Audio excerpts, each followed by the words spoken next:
Hello and welcome to Fine Print with me, Amir Arfa. Today,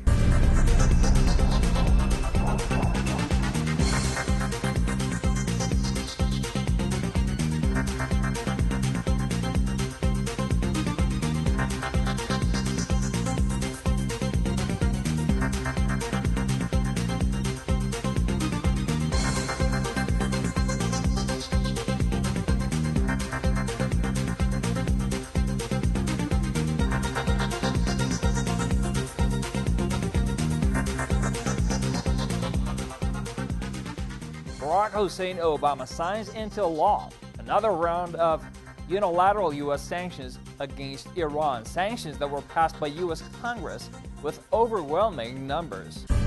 President Obama on Thursday signed into law new unilateral American sanctions on Iran that go beyond the penalties imposed by the United Nations last month, as he tries to escalate pressure on Tehran to halt its nuclear enrichment program. The new law, passed by Congress in overwhelmingly bipartisan votes last week, tries to further restrict investment in Iran's energy sector and cut off financing for the Islamic Revolutionary Guards Corps that oversees nuclear and missile programs. It also cracks down on federal contractors that do business with Iran. We're showing the Iranian government that its actions have consequences. And if it persists, the pressure will continue to mount and its isolation will continue to deepen.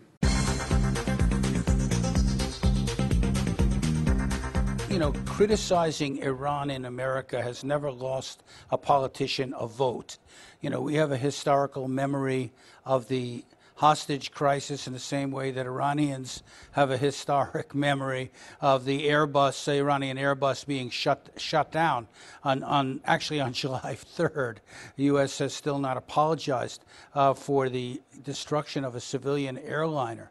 So there are many incidents that have brought our countries apart. And so President Obama is really playing to the domestic constituency in an election year by trying to posture and be tough on Iran. And he's signing these new sanctions, supposedly, which will not hurt the Iranian people. But in fact, they seem to be including provisions about petroleum, which are upsetting and could have an effect. I think that Obama's Iran policy is a continuation of the Bush policy. You have to remember that Obama was recruited by the Rockefellers when he was 19 years old through Zbigniew Brzezinski, and of course he's a hawk, he's a conservative. He's much more polished, he's much more manicured and has a much better presentation than President Bush did. But he is still a conservative, and basically he's continuing the foreign policy, and with even in a worse way than Bush did. Frankly speaking, it was expected. Everybody knew that the U.S. Congress is trying to bring new set of sanctions on Iran. And no matter what the sanctions at the UN Security Council would be, the United States and European countries also, they have told beforehand that they would put their own sanctions on Iran. The reason is that when they were discussing the sanctions at the UN Security Council, they could not get the Chinese, especially, to accept very harsh sanctions. Then they had to water it down to bring it to the level that would be acceptable to the Chinese. And they said, anyhow, we would impose our sanctions on Iran separately and in a different way. Now, what is going to be the sanctions and how they are going to impose it? Of course, it's not quite clear, and especially the European countries, we don't know what they want to do. But no matter what it is, I think Iran was expecting it, and this is not a surprise. They have to do the job with the sanctions, that's all. There were numerous reports of President Obama personally not being very happy about the congressional move brewing when it comes to tough Iran sanctions. But who exactly was behind this bill? who were the true sponsors of congressional action. A statement from the American Israel Public Affairs Committee praising the president for enacting the law urged implementation as soon as possible. The statement said, quote, AIPAC calls on President Obama and his administration to implement these binding new sanctions against the Iranian regime immediately.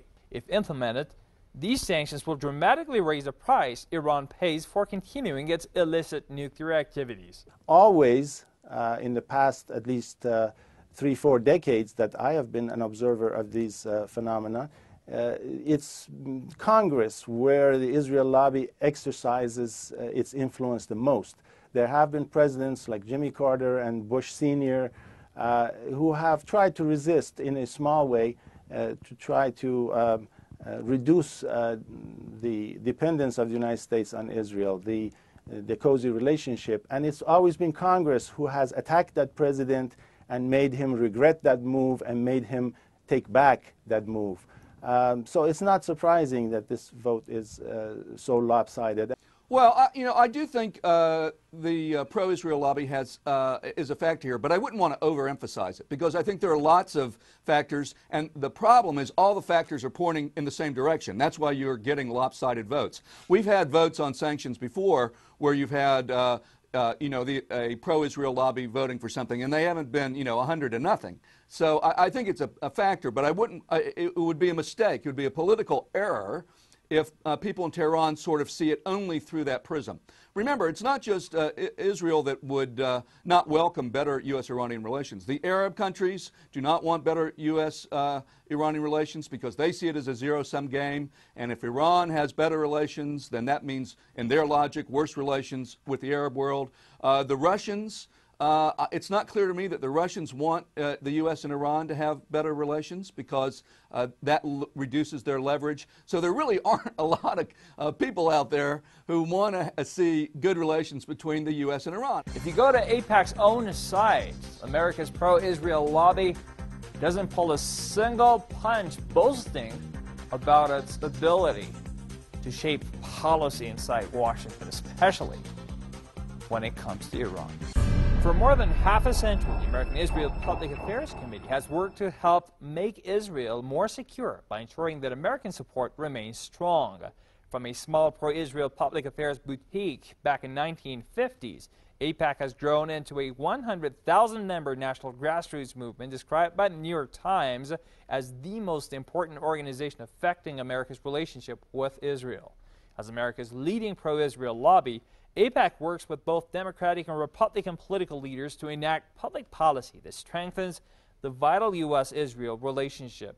With the support of its members nationwide, AIPAC has worked with Congress and the executive branch on numerous critical initiatives, from securing vital foreign aid for Israel to passing legislation aimed at stopping Iran's illicit nuclear program. Some highlights include passing more than a dozen bills and resolutions condemning and imposing tough sanctions on Iran during the past 15 years. I think it's extremely hypocritical for Israel and the United States to be targeting Iran when Iran is in compliance, and the IAEA has said they are, yet the IAEA is not allowed into Israel or into the United States. Who's monitoring the United States? They're the greatest violator of the NPT of all of the member states.